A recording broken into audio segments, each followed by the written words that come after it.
I was well into spending my Friday night as I typically would, staying up most of the night, playing games and looking at stupid meme sites, when the room went dark. My phone suddenly illuminated on the desk where I had just plugged it in, and I realized the power had gone out. I cursed softly as the screen went off. I knew the phone hadn't charged nearly long enough for me to use it as a light source for any length of time, and I was relatively certain we didn't have any actual flashlights lying around. Just as I was wondering if it would be worth it to try to grope around in the dark for a lighter, I heard my roommate's door open across the hall. There was a brief scuffle of movement, then I heard my own door open. "Hey, the power's out, huh?" I considered giving a smart answer to this asinine question, but ultimately decided it wasn't worth it. "Yeah, seems like it. You don't have a flashlight, do you?" In the near pitch darkness, I felt and heard him move farther into my room, more than I watched him. "Nah, can you use your phone to see?" I had just plugged it in because it was almost dead. I should probably leave it alone, just in case we actually need to call somebody. "How about yours?" "Dead." "So, what do we do?" I sighed inwardly. Jake was a good roommate. He always had his half of the rent on time, didn't leave messes in the common areas, or use my stuff without asking. And if I told him to stop doing something, like leaving his coat on the couch instead of taking it to his room, he stopped doing it. But he was not the brightest guy, and often looked to me to explain things or figure them out for him. Don't get me wrong, I liked him, but sometimes I started to feel more like his dad than his roommate. Well, I have to assume somebody in the building who doesn't have an almost dead phone has already called the super or the power company, so now we just have to wait. There's really not much else we can do. "Oh, okay, well, can we just hang out till it comes back on? It's so dark." Again, it was hard not to respond flippantly to Jake stating the obvious, but it was true that there was really nothing to do until the power came back on but sit and talk. It seemed foolish to go offending him when he was to be the only companion for God knew how much time. Sure, why not? Go ahead and sit down. I already sat down. I was surprised to realize that his voice had, in fact, moved from where my bed was in the room, even though I had not heard any movement. "Oh, cool. So how did you notice the power had gone out? I thought since you're home you must have work in the morning." Generally, unless he was scheduled to work Saturday morning, Jake would spend Friday nights out with his girlfriend. Like Jake, she was not terribly bright, but sweet and clearly devoted to him.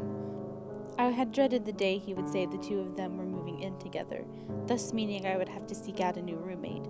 I hated most people on principle, so the idea of having to find another one I could stand to live with was daunting to say the least. I woke up because it was so dark. It's never been so dark in that room before. "What? You woke up because it got darker?" "Yes, because of the dark." I didn't think that he was making a bit of sense, but he had just woken up after all. His initial response of yes, however, oddly unnerved me. Jake had been my roommate for over 2 years, and I felt very sure that in all that time he had never given an affirmative response that wasn't yeah or uh-huh. Furthermore, we had had power outages before, so his assertion that it had never been so dark in his room before didn't seem to add up. Then I remembered that he had recently gotten, or rather his girlfriend had gotten for him, some blackout curtains for his room, to block out the sun when he needed to sleep during the daytime. If he had those pulled, they were probably blocking out any small amount of light that may have filtered in from the outside before. Nonetheless, it seemed bizarre that it being especially dark had somehow woken him. "Well, if you have work tomorrow, maybe you should try to go back to sleep. I'll stay up until the power comes back on." "No, I don't want to go back to sleep. Let's talk, Dan." Unnerved was steadily progressing to downright freaked out. Jake was a naturally laid-back and easygoing type of guy, so to have him suddenly use such a forceful and aggressive tone was very disturbing to me. Even worse, however, was him calling me Dan. One of the only habits I had been unsuccessful in breaking Jake of was calling me Danny.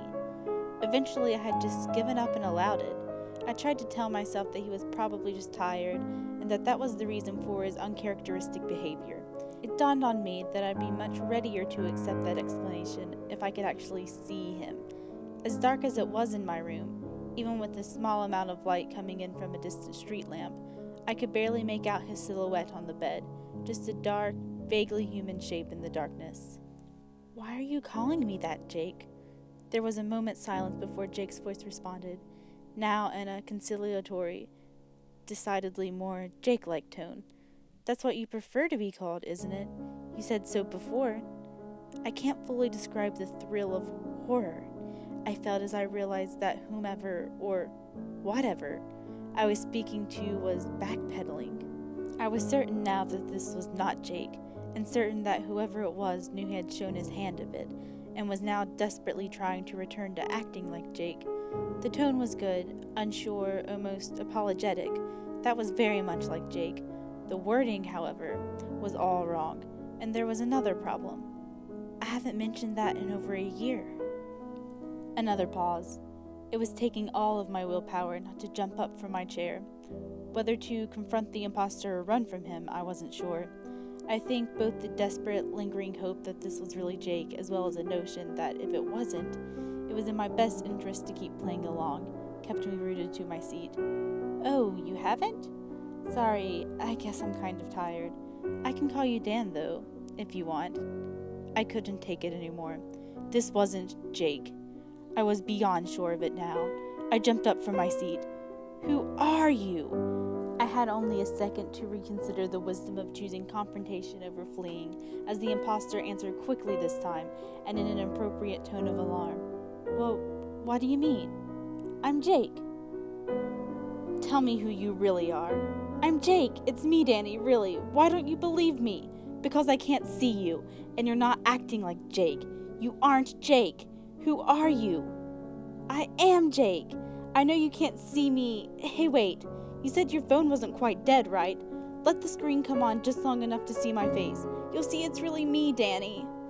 This made me pause. The voice in the dark was now sounding very convincingly like a frightened and confused Jake, and had quickly suggested I use my only light source to prove its identity. I was starting to feel increasingly foolish and chagrined at the paranoid freak-out, but still, I had to be sure. I turned to reach for my phone, where I knew it was still sitting, plugged into the inner wall circuit. I picked it up, and the time appeared in white, causing a minuscule amount of illumination. As I was about to unlock it, it started ringing. Jake calling. I didn't turn. I slid my finger to the green phone icon in a kind of surreal haze of disbelief. Hello? Hey, Danny. I forgot my key again. Can you come let me in? Jake? Yeah, it's Jake. Hey, is the power out? It's all dark. Then the phone went dead.